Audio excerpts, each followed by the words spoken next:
오늘 블랙파일에서 들려드릴 내용은 FBI 역사상 가장 큰 미제 사건 중 하나로 언급된 보잉 727 노스웨스트 항공 305편 DB 쿠퍼의 공중납치 사건입니다. 미국 역사상 몸값을 요구하며 비행기를 납치했던 최초의 인물이었죠. 그는 비행기에서 낙하산을 메고 뛰어내렸고 미국은 20만 달러를 잃었습니다. 그리고 그를 다시는 볼 수 없었죠. 1971년 11월 24일 수요일 추수감사절 전날 댄 쿠퍼라는 남자가 현금을 사용하여 오리건주 포틀랜드에서 워싱턴주 시애틀까지 가는 노스웨스트 오리엔트 항공 305편 편도 티켓을 $20에 구매했습니다. 쿠퍼는 40대 중반으로 비즈니스 정장, 검은색 레인코트, 갈색 신발, 흰색 셔츠, 검은색 넥타이를 착용한 것으로 묘사되었습니다. 쿠퍼는 검은색 서류 가방과 종이봉지를 들고 있었습니다. 그는 비행기에 올라 맨 마지막 줄 가운데 18시 좌석에 앉았습니다. 비행기에는 36명의 승객과 6명의 승무원이 함께였습니다. 비행기가 이륙하기 전 그는 버번 위스키와 소다를 주문했습니다. 비행기가 이륙한 후 오후 3시 조금 지나서 쿠퍼는 승무원인 플로렌스 샤프너에게 메모를 건넸습니다.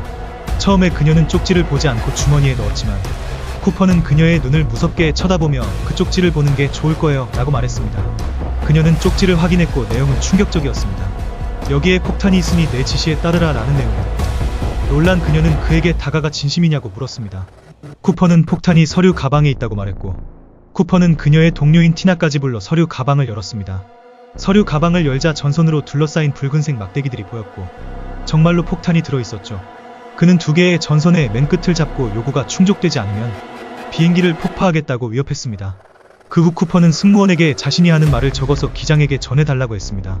오후 5시까지 앞으로 매는 낙하산 2개와 뒤로 매는 낙하산 2개 20만 달러를 모두 현금으로 배낭에 넣어서 준비해 놓아라.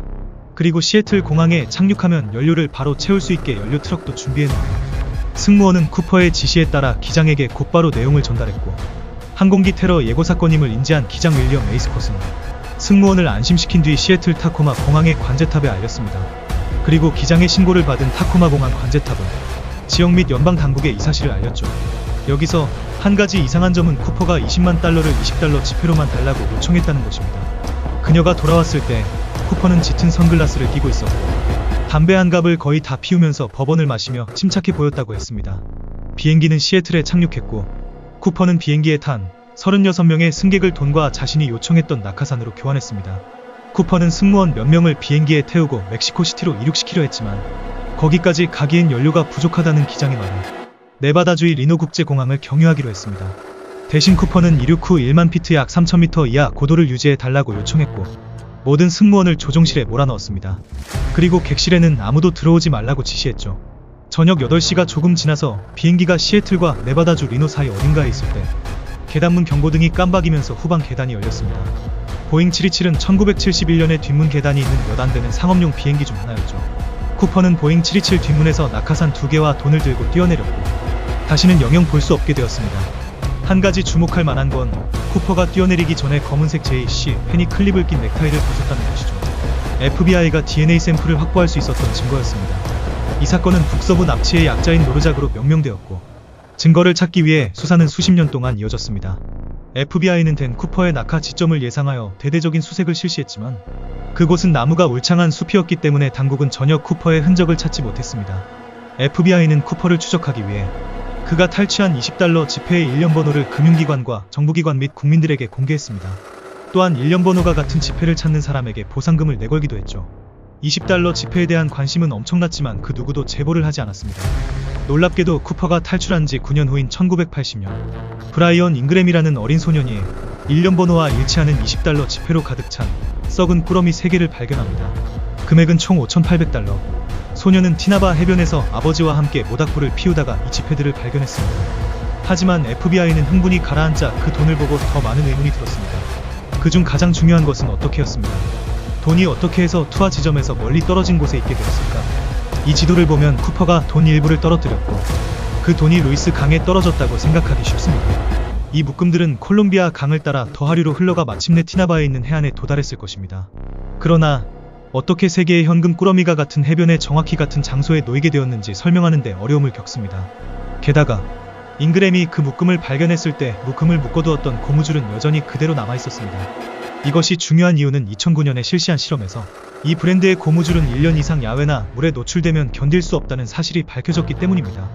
따라서 가장 가능성 있는 설명은 쿠퍼나 다른 누군가가 고의로 돈을 묻었다는 것입니다. 과연 쿠퍼는 살아남아 돈을 직접 묻었을까요? 결국 FBI는 주변 해변을 샅샅이 뒤졌지만 아무것도 발견하지 못했습니다. 납치 사건 이후 1년 동안 FBI의 여러 통의 편지가 발송되었고 뉴욕타임즈, 워싱턴 포스트, 로스앤젤레스 타임즈, 시애틀 타임즈 등에서 범죄를 자백하거나 최근 사망한 DB 쿠퍼를 추모하거나 자신이 그의 형제라고 주장하는 등 다양한 방식으로 언론에 보도되었습니다. 실제로 1972년 11월 도널드 실베스터 머피와 윌리엄 존 루이스라는 두 남성이 쿠퍼를 사칭하고 그의 모든 이야기를 블로이드 신문에 판매한 혐의로 구금되었습니다. 전국에 단서가 추적되었고 수사 초기 5년 동안 800명이 넘는 용의자를 조사했습니다. 결국 24명을 제외한 모든 용의자가 대상에서 제외되었습니다. 한 가지 특이한 점은 DB라는 이니셜이 이 사건과 실제적인 관련이 없으며 FBI는 그 이니셜이 어디서 나온 것인지 확실히 알지 못한다는 것입니다. 통신사의 실수로 인해 그가 비행기표를 구매할 때 댄 쿠퍼라고 소개했는데 DB 쿠퍼라고 불렸다는 보고가 있습니다. 쿠퍼의 신체적 특징은 매우 정확한 것으로 여겨집니다. 2명의 승무원이 비행기에서 그와 몇 시간씩 함께 있었고 납치 사건이 발생한 날 밤 별도로 인터뷰를 받았습니다. 그들은 쿠퍼에 대해 거의 동일한 묘사를 했습니다. 키는 160에서 180cm, 몸무게는 70에서 80kg, 나이는 40대 중반, 눈은 갈색이라고 말했습니다. 지상에서 그와 접촉한 사람들도 비슷한 묘사를 했습니다. 그의 목소리는 낮았고 특별한 악센트는 없었지만 지적인 어휘를 구사했다고 묘사되었습니다. 첫 번째 용의자는 리처드 플로이드 맥코이로 전 FBI 요원 러셀 칼라메와 전 연방보호관찰관 버니가 가장 유력하게 찍었던 용의자입니다. 두 사람은 이 사건에 대한 책까지 썼습니다. 쿠퍼가 탈출한 지 5개월 후인 1972년 4월 FBI는 비행기 납치 혐의로 리처드 플로이드 맥코이를 체포했습니다. 조사 결과 맥코이의 강도 사건은 쿠퍼의 강도 사건과 확실히 유사합니다. 쿠퍼처럼 맥코이도 비행기를 납치하고 낙하산을 타고 뛰어내렸습니다. 맥코이는 쿠퍼가 뛰어내린 것과 같은 비행기인 보잉 727의 뒤쪽 계단에서 같은 방법으로 뛰어내렸습니다. 또한 쿠퍼처럼 맥코이는 낙하산 4개를 요청했고 강도 사건 내내 침착함을 유지했습니다. 그리고 두 사람 모두 승무원에게 폭탄이 기내에 있다는 메모를 건넸습니다. 쿠퍼와 맥코이의 메모에는 장난이 아니다 라는 문구가 적혀 있었다는 사실이 더욱 설득력을 얻습니다. 또 다른 수상한 우연은 두 범죄 모두 맥코이가 재학 중이던 브리검 영 대학교가 방학 중이었다는 것입니다. 맥코이가 쿠퍼인지 아닌지와 관계없이 FBI는 결국 맥코이를 쿠퍼 사건의 용의자에서 제외했습니다. 주된 이유는 승무원들이 묘사한 쿠퍼에 대한 묘사와 맥코이가 일치하지 않았기 때문입니다. 두 번째 용의자는 듀안 웨버입니다.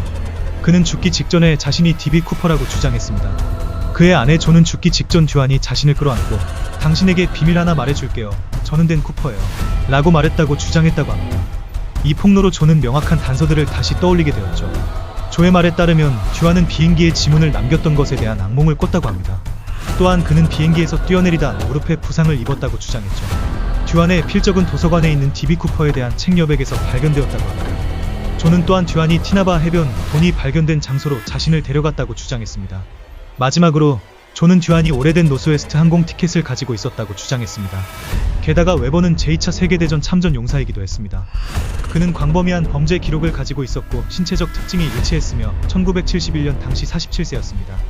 그러나 웨버의 지문은 보잉 727에서 채취한 지문과 일치하지 않았습니다. 하지만 확실하게 말하자면 727에서 확보한 지문 중 어느 것이 실제로 쿠퍼의 것인지 알 수 있는 방법은 없습니다.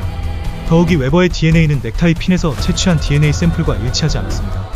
이것 또한 넥타이 핀에 묻은 DNA가 실제로 납치범에게서 나온 것인지 아니면 다른 사람의 것인지는 알 수 없습니다. 가장 실망스러운 점은 FBI가 한때 훨씬 더 좋은 DNA 정보를 가지고 있었을 가능성이 있다는 것입니다. 기억하시겠지만 현장에서 담배꽁초 8개가 수거되었는데 그 안에 모두 쿠퍼의 DNA가 묻어 있었을 가능성이 큽니다. 문제는 그 증거가 어느 시점에 사라져서 그 이후로 나타나지 않았다는 것입니다. 세 번째 용의자는 케네스 크리스티안센입니다. 2003년에 그의 형이 그와 쿠퍼 사이에 특정한 공통점을 발견하면서 처음으로 용의자로 지목되었습니다.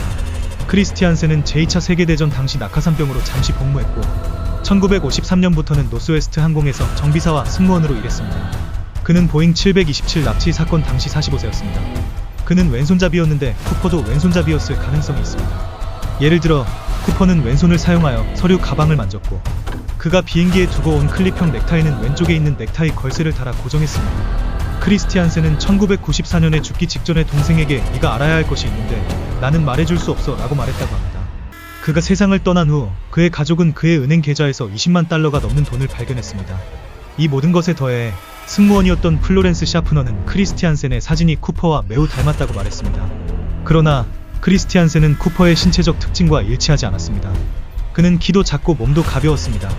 그리고 그가 땅을 팔아서 번 돈이 엄청난 액수였고 거기에는 의심할 여지가 전혀 없었습니다. 납치 사건 이후 9년이 지났지만 사건은 오늘날에도 미제로 남아있습니다. 수백 명밖에 살지 않는 조용한 마을 아리엘 워싱턴은 D.B. 쿠퍼의 전설의 성지입니다. 1974년부터 매년 이곳 잡화점에서 추수감사절을 보내고 토요일에 쿠퍼를 기리는 파티가 열립니다. 전국 각지에서 온 사람들이 경의를 표하기 위해 찾아옵니다. 그는 아리엘 워싱턴을 지도에 올렸고 그는 이 미제 사건을 전설로 만들었죠.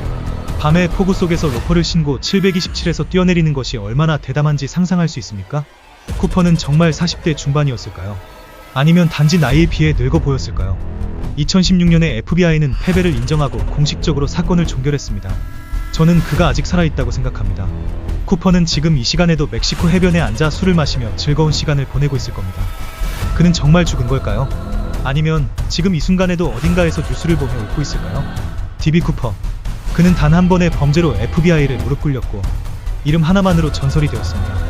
그는 떠났고 진실은 남았습니다. 그리고 지금 우리는 그 진실을 추적하고 있습니다. 더 많은 숨겨진 사건과 미제로 남은 이야기들, 그리고 당신이 몰랐던 진실이 궁금하다면 지금 블랙파일을 구독하고 좋아요 버튼을 눌러주세요. 다음 파일에서 또 다른 비밀을 열겠습니다.